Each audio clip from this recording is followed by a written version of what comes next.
Hey, what's going on, guys? Welcome back to the channel. So, I was going over the manual book on a DHK Maximus, and something didn't make sense to me.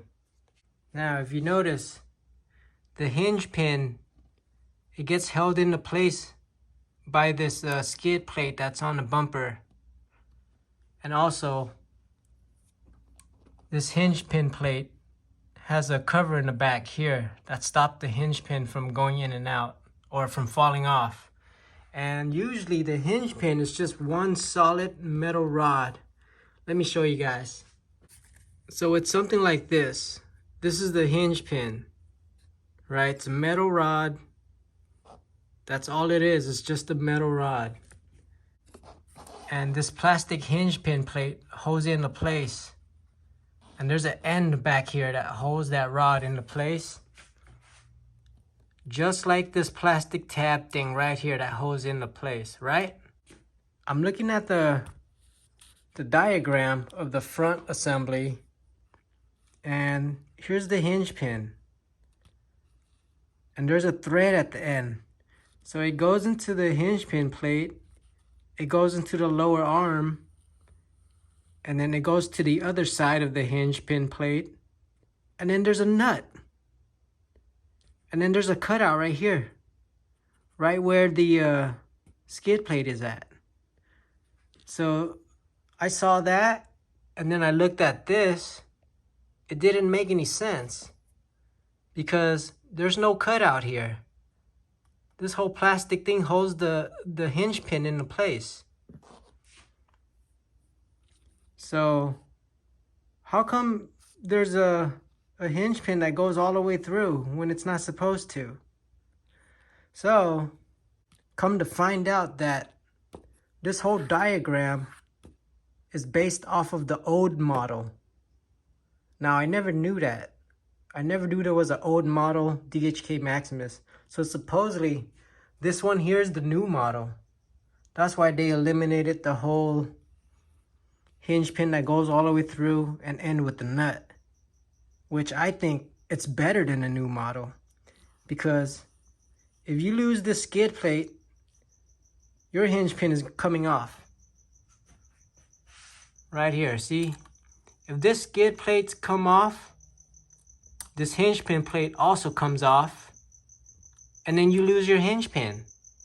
I went on RC Hobby Explosion, and come to find out that there's this part here is not actually this part. See, 8381735. It's not actually this part. But what it is it's this part. 831727. There it is. Let me pull this out and show you guys. All right, here's the hinge pin. If you notice, there's a hex on the back and it's threaded. And then this nut part right here, 8381306, is this part right here. So that's kind of weird. I got really confused until I ordered it. You know, I was curious, so I figured I'm just gonna order it and see what it is. So I ordered it. It looks like that. And then that's when it dawned on me, like, dude, this is so much better than just a regular piece of rod that you could lose if this whole thing comes apart. You know what I mean? And it's kind of hard to explain, but it doesn't make sense at first. But after I put it together, this is what I came up with. This is what I came up with, guys. It's so amazing. So check it out. There's a nut that's held at the end. Right there, there's a nut that's held at the end. And I had to cut out the plastic part, which is right here. So these plastic part, see what I mean? How it holds the hinge pin into place? I cut this out, and now I have a nut holding the hinge pin into place. It's pretty awesome. See that? So it's never gonna come off now. That's so awesome. Anyways, yeah, I thought I'd share with you guys that.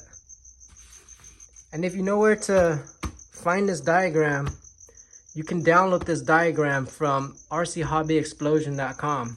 I'll leave a link in the description because you guys gotta see this. You gotta know this. It's so much better than just a hinge pin rod.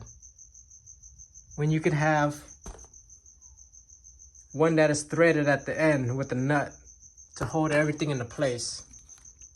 Just like what I did here to the rear assembly. That's so awesome. I never knew that. Anyways, I thought I'd share that with you guys because I was curious on what it is, and yeah, but for now, that's that. Yeah, kind of weird. Thanks for watching, guys. Cheers.